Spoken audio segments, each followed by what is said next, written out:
bovazva tatsavitur varenyam Balgo devasya dhimai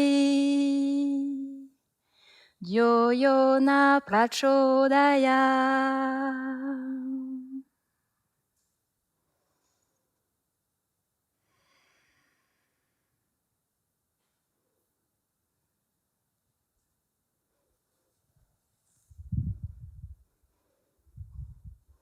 Ça, c'est l'idée que vous faites du yoga, non? Ou bien peut-être que c'est ça, l'image que vous avez du mot yoga. C'est le constat que je fais lorsque je dis que je pratique le yoga. Car la plupart du temps, les personnes en face de moi me répondent « Waouh, tu dois être super souple !» Qu'on se le dise tout de suite. Toucher ses pieds, quand on se penche en avant, ça a un nom. La souplesse. Mais ça ne s'appelle pas yoga. Le yoga est né en Inde, il y a entre 2000 et 5000 ans. L'Occident s'est approprié, depuis quelques décennies, cette pratique ancestrale. On compte 300 millions de yogis à travers le monde. Et ils sont 2,5 millions en France à pratiquer le yoga de manière régulière ou occasionnelle. Une étude menée en 2017 auprès des pratiquants français montre que pour la moitié d'entre eux, le yoga participe à leur bonne hygiène de vie. Un tiers aspirent à se sentir bien dans leur corps et recherchent des effets relaxants et anti-stress. Lorsque l'on interroge les pratiquants pour connaître la raison qui les a amenés à commencer le yoga, on trouve un point commun entre toutes les raisons qui sont avancées. Ce point commun, c'est la recherche d'un apaisement face à une souffrance. Ça peut être une douleur physique, une douleur bien souvent chronique dans le corps, et derrière, un médecin ou un proche qui a conseillé de faire du yoga pour atténuer cette douleur. Ou bien, une douleur psychologique, un sentiment de mal-être, ou encore le stress par lequel on se sent parfois dépassé. C'est alors le besoin de reprendre confiance en soi ou de prendre du temps pour soi qui est recherché à travers la pratique du yoga. Il existe plusieurs formes de yoga. Certaines formes sont dynamiques, comme le Vinyasa Yoga, d'autres requièrent immobilité. C'est le cas du Yin Yoga. Chacun peut trouver un yoga qui lui correspond. Et dans tous les cas, ce qui est recherché en yoga, c'est l'interdépendance du corps et de l'esprit. L'interdépendance du corps et de l'esprit, c'est la clé. Dans ces yogas posturaux, on réalise différentes postures, comme par exemple celle-ci. Mais il y a quelque chose que l'on ne voit pas sur cette photo. D'ailleurs, sur cette photo de Nana avec son corps parfait, sa super tenue à 160 €, non, mais parce que vous savez, c'est devenu ça la réalité du yoga moderne.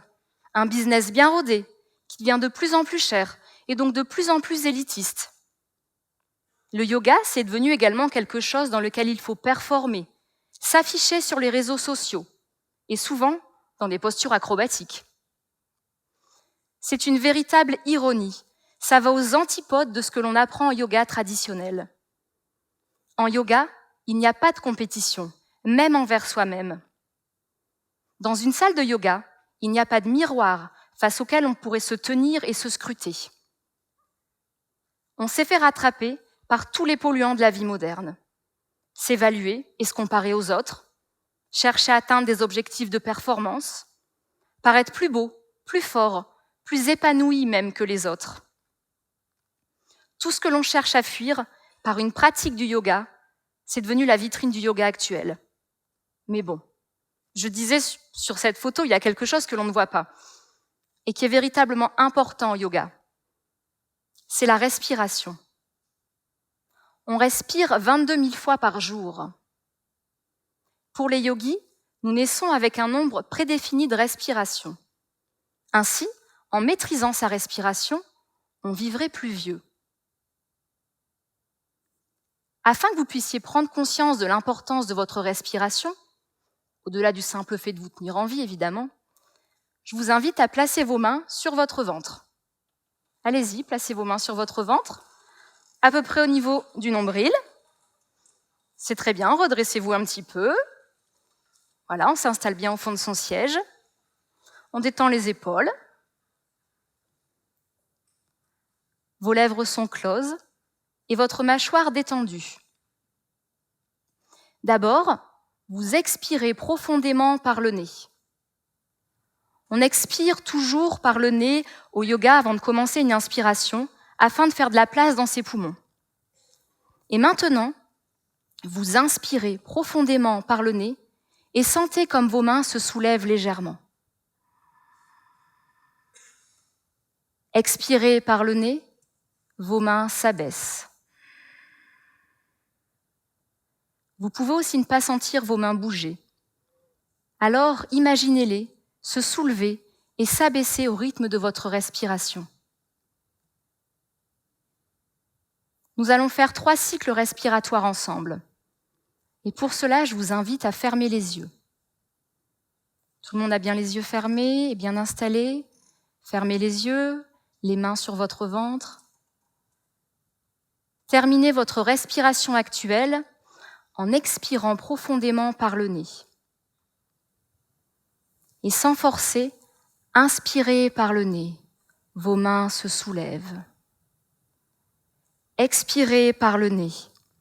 Vos mains s'abaissent. Inspirez par le nez. Vos mains se soulèvent. Expirez par le nez. Vos mains s'abaissent. Inspirez par le nez. Expirez par le nez. Restez dans cet état d'observation. Ne vous occupez plus de votre respiration et observez comme en quelques instants, vous vous sentez relaxé, apaisé. Et doucement, vous allez pouvoir rouvrir les yeux.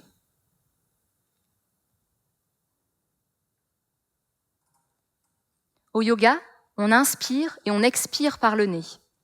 J'ai beaucoup insisté sur ce mot, le nez, dans l'exercice que l'on vient de faire ensemble. Mais c'est volontaire.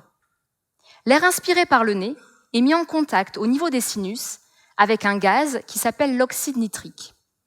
L'air inspiré par le nez est plus concentré en ce gaz que si on avait respiré par la bouche. L'intérêt d'avoir une forte concentration en oxyde nitrique, c'est que ce gaz intervient dans le fonctionnement du système nerveux. C'est ça que vous avez pu ressentir dans le petit exercice que l'on vient de faire ensemble, cette sensation de calme. L'air inspiré par le nez est plus concentré en ce gaz que si on avait inspiré par la bouche. L'intérêt d'avoir une forte concentration en oxyde nitrique, c'est que ce gaz intervient dans le fonctionnement de régulation de notre attitude face à un stress. Indirectement, l'oxyde nitrique intervient au sein de notre cerveau et nous offre quelques secondes de plus dans une situation stressante. Ces quelques secondes seront utilisées afin de mieux analyser la situation et d'agir de manière plus réfléchie. En répétant la respiration nasale, à chaque fois que l'on pratique, on met en place des automatismes dans le corps. Ces automatismes s'ancrent en nous, perdurent au-delà du tapis et sont utilisés inconsciemment dans notre vie quotidienne. Une bonne respiration peut soulager des douleurs, notamment dorsales, calmer l'esprit, masser les organes et améliorer la digestion, renforcer le système immunitaire. On s'aperçoit aujourd'hui, par la science, que les yogis avaient compris de manière intuitive l'importance de la respiration. Les yogis conçoivent la respiration comme une force que nous puisons hors de nous. Cette force, ils l'appellent le prana. Le prana est une énergie vitale et subtile qui imprègne tout et que les êtres vivants absorbent par l'air qu'ils inspirent. Si l'on s'en tient à l'aspect mécanique, les postures que l'on fait en yoga permettent d'avoir un corps tonique, de dénouer des tensions musculaires, d'apaiser des douleurs articulaires. Mais ce qui compte avant tout, ça n'est pas de réussir la posture, c'est de ressentir l'effet de la posture sur son corps et sur son esprit. Réaliser des postures de yoga, c'est surtout s'observer. Pas se regarder face à un miroir, se regarder de l'intérieur. C'est écouter ses sensations physiques, c'est observer ses émotions. Par exemple, la satisfaction qu'on éprouve lorsqu'on réussit une posture, ou au contraire, la frustration qu'on a lorsqu'on échoue. En s'entraînant sur son tapis à se mettre face à ses difficultés et à ses réussites, on devient plus attentif à ce que l'on ressent. Simplement en observant ses émotions, on prend de la hauteur, du recul sur ce qu'elles suscitent en nous. Et cela même sur les émotions négatives, celles qui nous minent le moral dans notre quotidien. L'observation et la respiration nous permettent de mieux gérer les situations stressantes. Comme par exemple, un embouteillage. Rien qu'à l'évocation de ce mot, certains d'entre vous ressentent une petite bouffée de stress, n'est-ce pas ? Une voiture devant, une voiture derrière, on est coincé. Plein de manières de réagir s'offrent à nous. Certains vont s'énerver, se stresser et arriver au travail dans un état d'énervement qui aura un impact négatif sur leurs collègues et de la même manière le soir sur leur entourage, sans parler des effets négatifs sur leur santé. D'autres, au contraire, sont capables de ne pas s'énerver. Peut-être parce qu'ils sont conscients qu'ils n'ont pas prise sur cette situation. Cette deuxième manière d'aborder un embouteillage, ou toute autre situation face à laquelle nous pouvons ressentir un excès d'émotion, est d'autant plus facile à adopter que si on a déjà en nous les automatismes offerts par le yoga. Mais si ça n'est pas le cas, on peut s'observer, sentir la pression monter et consciemment réagir en tentant un exercice de respiration. Mais d'ailleurs, les embouteillages, est-ce véritablement une situation stressante ? La situation en elle-même ne l'est pas vraiment. Rouler au ralenti, ce n'est pas un stress en soi. Être coincé dans un embouteillage peut avoir des conséquences, plus ou moins graves. Mais si elles ne le sont pas, est-il bénéfique de s'énerver ? Je suis allée en Inde dernièrement.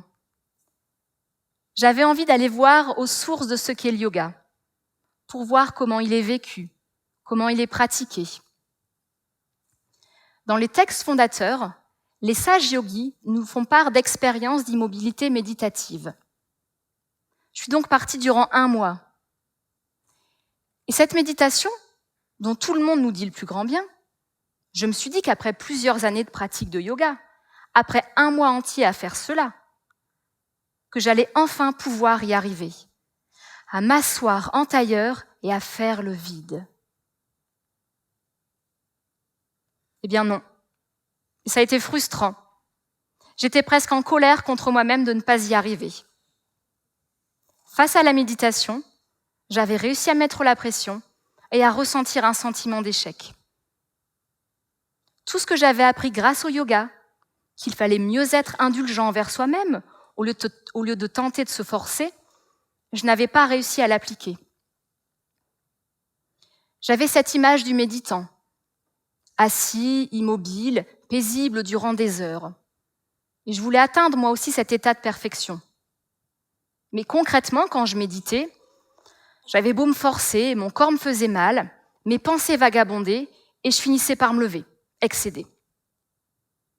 Ce qui s'était passé, c'est que j'avais simplement oublié une chose, m'observer. Si mon corps me faisait mal à rester assis, il était en train de me faire passer un message. Il fallait que je me lève et que je quitte cette posture assise qui m'était si inconfortable. Mais c'est tout. Ajouter un jugement de valeur, celui de me sentir nulle, était totalement inutile. Et si le yoga, c'était simplement cela, s'observer sans jugement. À partir de là, je me suis mise à pratiquer plus ouvertement face à ce que je ressens. Je ferme les yeux et je me demande de quoi j'ai envie. J'écoute et j'observe. J'écoute sans valider. J'écoute sans rejeter. J'écoute sans me dire que c'est acquis. J'accepte les jours où j'y arrive et ceux où je n'y arrive pas. Je n'avais pas compris que la méditation, comme tant d'autres choses, survient, mais ne se contrôle pas. La méditation, mais aussi, comme on l'a vu tout à l'heure, les postures, la respiration, l'observation, font partie des étapes qui mènent à l'éveil. Réussir à quitter son tapis de yoga, en emportant avec soi ce qu'on y a appris, nous ouvre des perspectives. En prenant le temps de s'observer, on apprend à se découvrir, on apprend à mieux se connaître. Quand on accède à une meilleure connaissance de soi, il est plus facile de se comprendre, il est plus facile de s'accepter tel que l'on est et de prendre les bonnes décisions, celles qui sont bénéfiques pour nous-mêmes, et pas l'inverse. Et comme une évidence, mieux se comprendre et mieux se connaître nous permet de mieux comprendre les autres, et peut-être même de les accepter tels qu'ils sont. Le yoga est une démarche personnelle, individuelle, qui a un retentissement extraordinaire sur le monde qui nous entoure. Et dans l'autre sens, le yoga nous rend plus ouverts, plus attentifs au bruissement du monde. Il nous rend plus empathiques, il nous rend plus bienveillants, il nous aide à changer. Merci.